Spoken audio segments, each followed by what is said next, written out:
All right, here's chapter 4 of Animal Farm by George Orwell, and we're going to be reading 4 and 5 today. And again, just like last time, I'm going to be annotating different parts of the book. So I recommend that you have a pen or pencil and some way to mark the book. Chapter 4. By the late summer, the news of what had happened on Animal Farm had spread across half the country. Every day, Snowball and Napoleon sent out flights of pigeons whose instructions were to mingle with the animals on neighboring farms, tell them the story of the rebellion, and teach them the tune of Beasts of England. Most of this time, Mr. Jones was spent sitting in the tap room of the Red Lion at Willingdon, complaining to anyone who would listen of the monstrous injustice he had suffered. He had to his own advantage. It was lucky that the owners of the 2 farms which adjoined Animal Farm were on permanently bad terms. One of them, which was named Foxwood, was a large, neglected, old-fashioned farm, much overgrown by woodland, with all its pastures worn out and its hedges in a disgraceful condition. Its owner, Mr. Pilkington, was an easygoing gentleman farmer who spent most of his time in fishing or hunting according to the season. The other farm, which was called Pinchfield, was smaller and better kept. Its owner was a Mr. Frederick, a tough, shrewd man perpetually involved in lawsuits and with a name for driving hard bargains. These 2 disliked each other so much that it was difficult for them to come to any agreement, even in defense of their own interests. Nevertheless, they were both thoroughly frightened by the rebellion of Animal Farm and very anxious to prevent their own animals from learning too much about it. This is very similar, in fact, to what was happening in the French Revolution in Europe. When the French Revolution was going on, other European countries were terrified that the same thing was going to happen there. England was very scared about it because a lot of these countries had an aristocratic kind of system where the rich were living very well and the poor were living pretty terribly. So it's pretty logical that if it could happen in France, it could happen somewhere else. Of course, not to mention the fact that the American Revolution was going on for, a long period before the French Revolution began. At first, they pretended to laugh to scorn the idea of animals managing a farm for themselves. The whole thing would be over in a fortnight, they said. Fortnight is 2 weeks, FYI. They put it about that the animals on the Manor Farm, they insisted on calling it the Manor Farm, they would not tolerate the name Animal Farm, were perpetually fighting among themselves and were so rapidly starving to death. When time passed and the animals had evidently not starved to death, Frederick and Pilkington changed their tune and began to talk of the terrible wickedness that now flourished on Animal Farm. It was given out that the animals there practiced cannibalism, tortured one another with red-hot horseshoes, and had their females in common. This was what came of rebelling against the laws of nature, Frederick and Pilkington said. Circulate in vague and distorted forms, and throughout that year, a wave of rebelliousness ran through the countryside. Bulls, which had always been tractable, suddenly turned savage. Sheep broke down hedges and devoured the clover. Cows picked the pail over.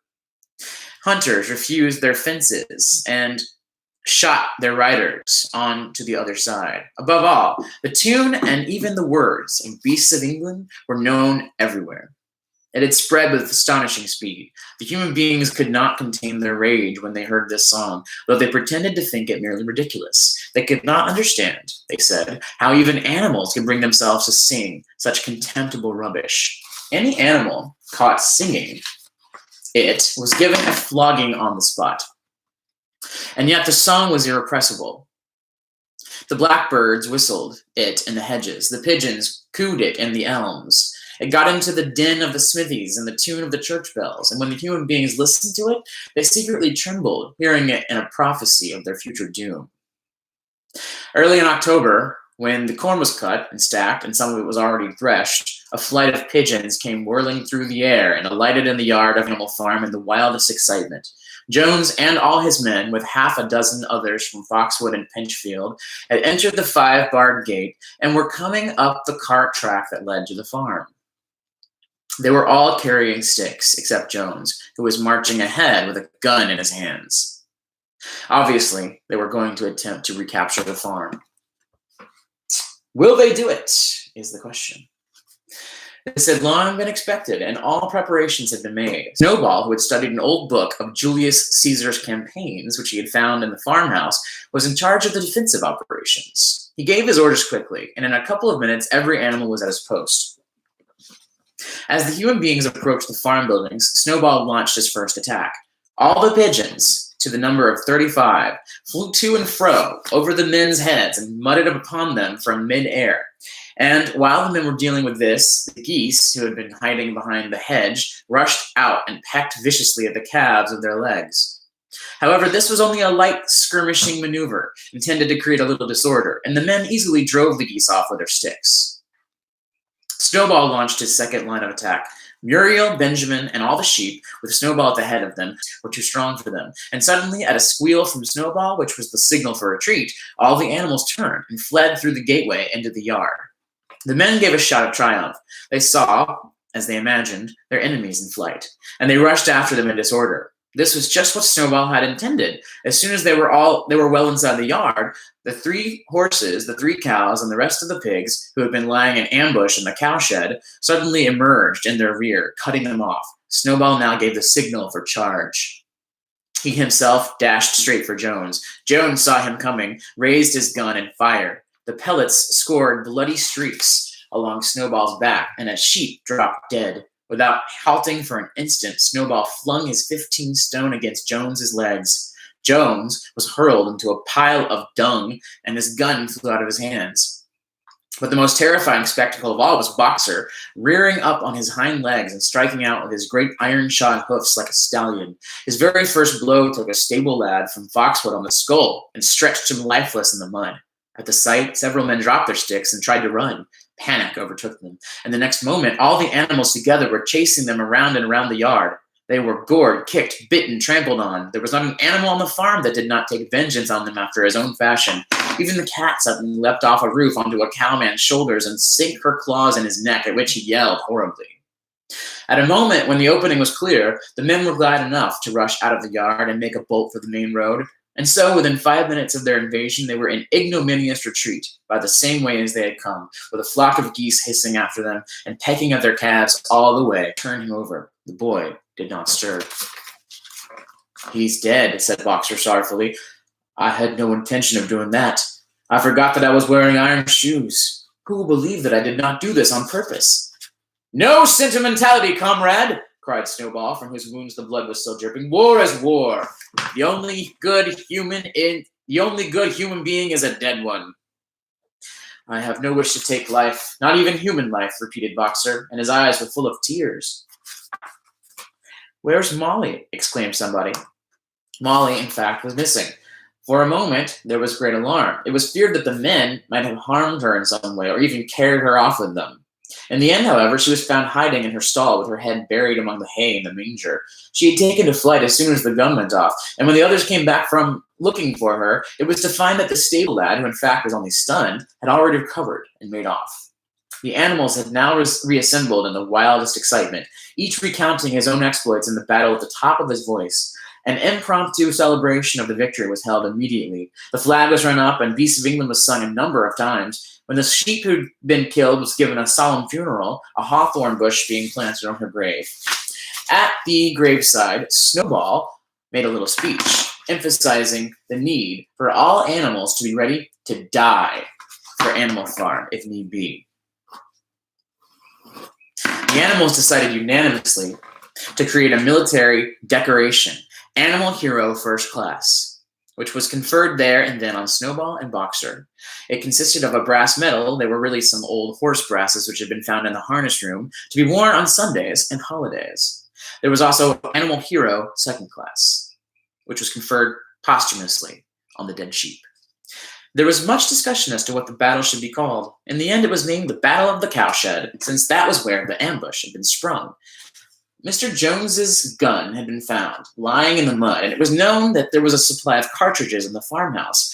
It was decided to set the gun at the foot of the flagstaff like a piece of artillery and to fire it twice a year, once on October the 12th, the anniversary of the Battle of the Cowshed, and once on Midsummer Day, the anniversary of the rebellion.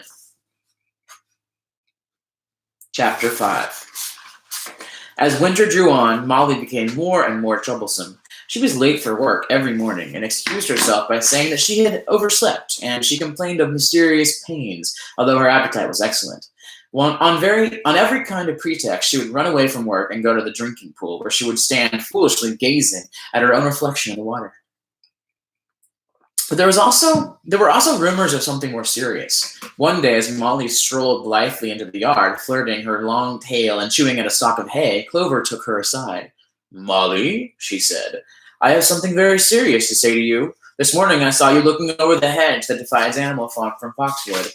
One of Mr. Pilkington's men was standing on the other side of the hedge, and I was a long way away, but I am almost certain I saw this. He was talking to you, and you were allowing him to stroke your nose. What does this mean, Molly?"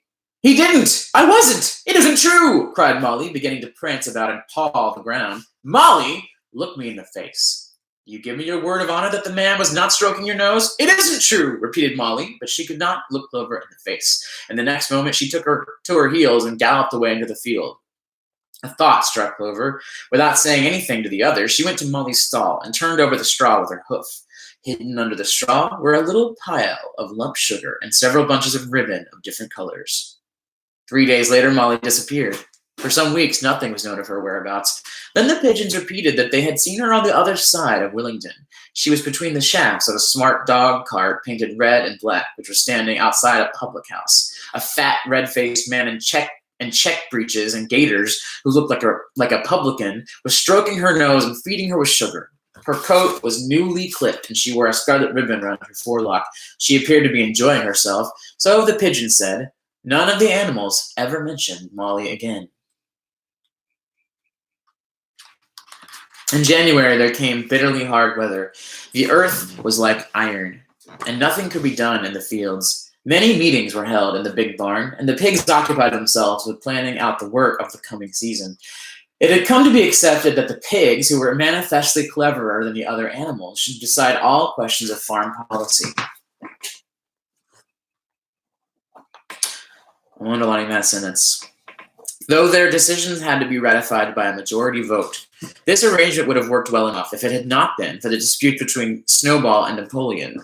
These two disagreed at every point where disagreement was possible. If one of them suggested sowing a bigger acreage with barley, the other was certain to demand a bigger acreage of oats. And if one of them said that such and such field was just right for cabbages, the other would declare that it was useless for anything except roots. Each had his own following, and there were some violent debates. At the meetings, Snowball often won over in between times. He was especially successful with sheep. Of late, the sheep had taken to bleating 4 legs good, 2 legs bad, both in and out of season. And they often interrupted the meeting with this. It was noticed that they were especially liable to break into 4 legs good, 2 legs bad at crucial moments in Snowball's speeches. Snowball had made a close study of some back numbers of the farmer and stock breeder which he had found in the farmhouse, and was full of plans for innovations and improvements. He talked learnedly about field grains, silage, and basic slag, and had worked out a complicated scheme for all the animals to drop their dung directly in the fields at a different spot each day, to save the labor of cartage. Napoleon produced no schemes of his own, but said quietly that snowballs would come to nothing, and seemed to be biding his time. But of all their controversies, none was so bitter as the one that took place over the windmill. In the long pasture not far from the farm buildings, there was a small knoll, which was the highest point on the farm. After surveying the ground, Snowball declared that this was just the place for a windmill, which could be made to operate a dynamo and supply the farm with electrical power. This would light the stalls and warm them in winter, and would also run a circular saw, a chaff cutter, a mango slicer, and an electric milking machine. The animals had never heard of anything of this kind before, for the farm was an old-fashioned one and had only the most primitive machinery. And they listened in astonishment while Snowball conjured up pictures of fantastic machines which would do their work for them while they grazed at their ease in the fields as they grazed at their ease in the fields or improved their minds with reading and conversation. So as you can see, they're really starting to do a lot of the same things that the humans were doing, interestingly enough. Within a few weeks, Snowball's plans for the windmill were fully worked out. The mechanical details came mostly from 3 books which belonged to Mr. Jones. 1,000 Useful Things to Do About the House, Every Man His Own Bricklayer, and Electricity for Beginners. Excellent books. I've read them all multiple times. Snowball used as his study a shed, which had once been used for incubators and had a smooth wooden floor suitable for drawing on. He was closeted there for hours at a time. With his books held open by a stone and with a piece of chalk gripped between the knuckles of his trotter, he would move rapidly to and fro, drawing in line after line and uttering little whimpers of excitement. Gradually, the plans grew into a complicated mass of cranks and cogwheels covering more than half the floor, which the other animals found completely unintelligible but very impressive. All of them came to look at Snowball's drawings at least once a day. Even the hens and ducks came and were at pains not to tread on chalk marks. Only Napoleon held aloof. He had declared himself against the windmill from the start. One day, however, he arrived unexpectedly to examine the plans. He walked heavily around the shed, looked closely at every detail of the plans, and snuffed at them once or twice, then stood for a little while contemplating them out of the corner of his eye. Then suddenly he lifted his leg, urinated over the plans, and walked off without uttering a word. I think it's pretty much universal that this would be a way of expressing his disgust for them. What do you think? The whole farm was deeply divided on the subject of the windmill. Snowball did not deny that to build it would be a difficult business. Stone would have to be carried and built up into walls, then the sails would have to be made, and after that there would be need for dynamos and cables. How these are to be procured, Snowball did not say. But he maintained that it could all be done in a year, and thereafter, he declared, so much labor would be saved that the animals would only need to work 3 days a week. Napoleon, on the other hand, argued that the great need of the moment was to increase food production, and that if they wasted time on the windmill, they would starve to death. The animals formed themselves into 2 factions under the slogans, "Vote for Snowball and the 3-day week," and "Vote for Napoleon and the full manger." Benjamin was the only animal who did not side with either faction. He refused to believe that either that food would become more plentiful or that the windmill would save work. Windmill or no windmill, he said, life would go on as it always had done. That is, badly.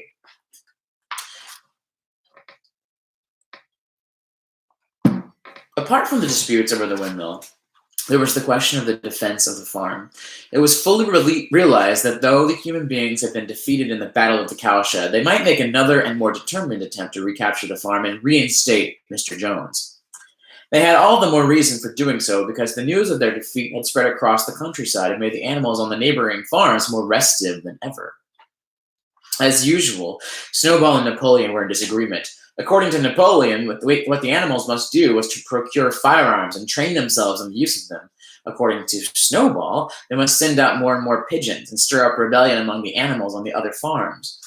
The one argued that if rebellions happened everywhere, they would have no need to defend themselves. The animals listened first to Napoleon, and then to Snowball, and could not make up their minds which was right. Indeed, they always found themselves in agreement with the one who was speaking at the moment. Assembled in the big barn, Snowball stood up and, though occasionally interrupted by bleating from the sheep, set forth his reasons for advocating the building of the windmill. Then Napoleon stood up to reply. He said very quietly that the windmill was nonsense and that he advised nobody to vote for it, and promptly sat down again. He had spoken for barely 30 seconds and seemed almost indifferent as to the effect he produced. At this, Snowball sprang to his feet and shouting down the sheep, who had begun bleating again, broke into a passionate appeal in favor of the windmill. Until now, the animals had been about equally divided in their sympathies, but in a moment, Snowball's eloquence had carried them away. In glowing sentences, he painted a picture of Animal Farm as it might be, when sordid labor was lifted from the animals' backs. His imagination had now run far beyond chaff cutters and turnip slicers. Electricity, he said, could operate threshing machines, plows, harrows, rollers, and reapers and binders, besides supplying every saw with its own electric light, hot and cold water, and an electric heater. By the time he had finished speaking, there was no doubt as to which way the vote would go. But just as this moment, Napoleon stood up, and casting a peculiar sidelong look at Snowball, uttered a high-pitched whimper of a kind no one had ever heard him utter before. At this, there was a terrible banging sound outside, and 9 enormous dogs wearing brass-studded collars came bounding into the barn.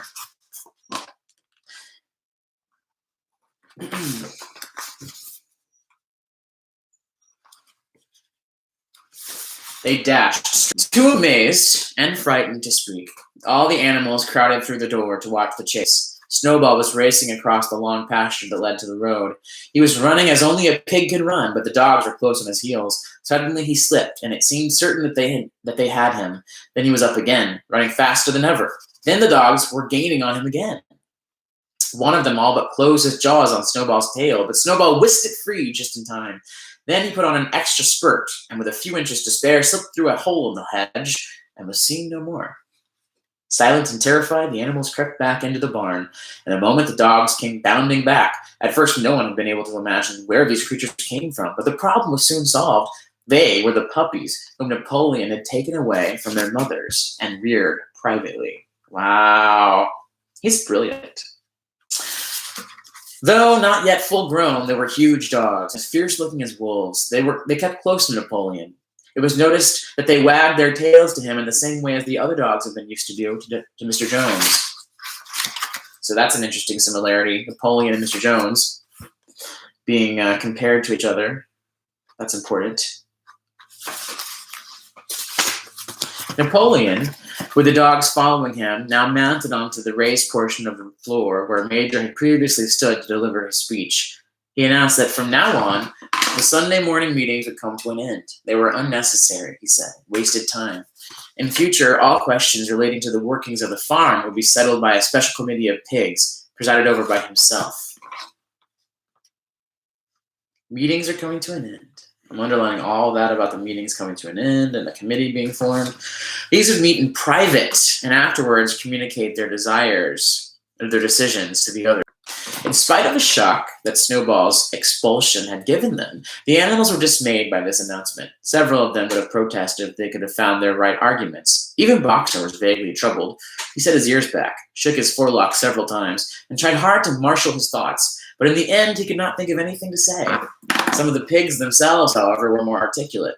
4 young porkers in the front row uttered shrill squeals of disapproval, and all 4 of them sprang to their feet and began speaking at once. But suddenly the dogs sitting around Napoleon let out deep, menacing growls, and the pigs fell silent and sat down again.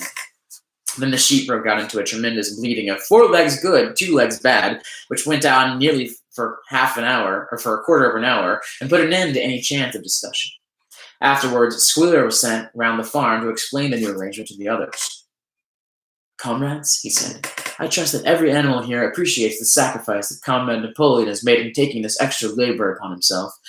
Do not imagine, comrades, that leadership is a pleasure. On the contrary, it is a deep and heavy responsibility. No one believes more firmly than Comrade Napoleon that all animals are equal. He would be only too happy to let you make your decisions for yourselves. Remember what I said earlier about how Squealer can make black white and white black. And think about what he's saying here. But sometimes you might make the wrong decisions, comrades. And then, where should we be? Suppose you had decided to follow Snowball with his moonshine of windmills. Snowball, who, as we know, was no better than a criminal. He fought bravely at the Battle of the Cowshed, said somebody. Bravery is not enough, said Squealer. Loyalty and obedience are more important. And as for the Battle of the Cowshed, I believe that time will come when we shall find that Snowball's part in it was much exaggerated. Discipline, comrades. Iron discipline. That is the watchword for today. One false step and our enemies would be upon us. Surely, comrades, you do not want Jones back. Once again, this argument was unanswerable. Certainly the animals did not want Jones back. If the holding of debates on Sunday mornings was liable to bring him back, then the debates must stop. Boxer, who had now had time to think things over, voiced the general feeling by saying, if Comrade Napoleon says it, it must be right. And from then on, he adopted the maxim. By this time, the weather had broken and the spring plowing had begun. The shed where Snowball had drawn his plans of the windmill had been shut up, and it was assumed that the plans had been rubbed off the floor.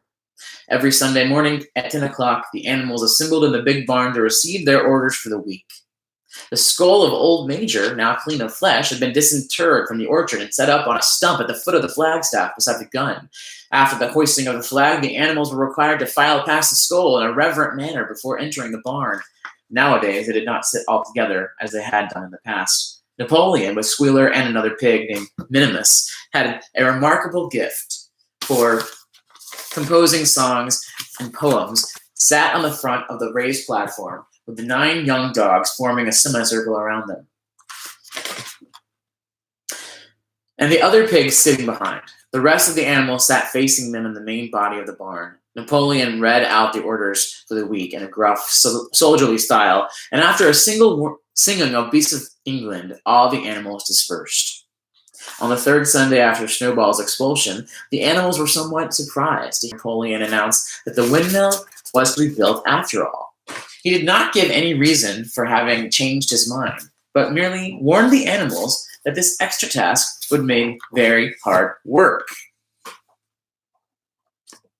It might even be necessary to reduce their rations. The plans, however, had all been prepared and down to the last detail. A special committee of pigs had been at work upon them for the past 3 weeks. The building of the windmill with various other improvements was expected to take 2 years. That evening, Squealer explained privately to the other animals that Napoleon had never in reality been opposed to the windmill. On the contrary, it was he who advocated it in the beginning, and the plan which Snowball had drawn on the floor of the incubator shed had actually been stolen from among Napoleon's papers. The windmill was, in fact, Napoleon's own creation. Why then, asked somebody, why then had he spoken so strongly against it? Here Squealer looked very sly, and then he said, that, he said, was Comrade Napoleon's cunning. He had seemed to oppose the windmill simply as a maneuver to get rid of Snowball, who was a dangerous character and a bad influence. Now that Snowball was out of the way, the plan could go forward without his interference. This, said Squealer, was something called tactics. He repeated a number of times, tactics, comrades, tactics, skipping around and whisking his tail with a merry laugh. The animals were not certain what the word meant, but Squealer spoke so persuasively, and the 3 dogs who happened to be with him growled so threateningly, that they accepted his explanation without further questions. And that is the end of chapter 5.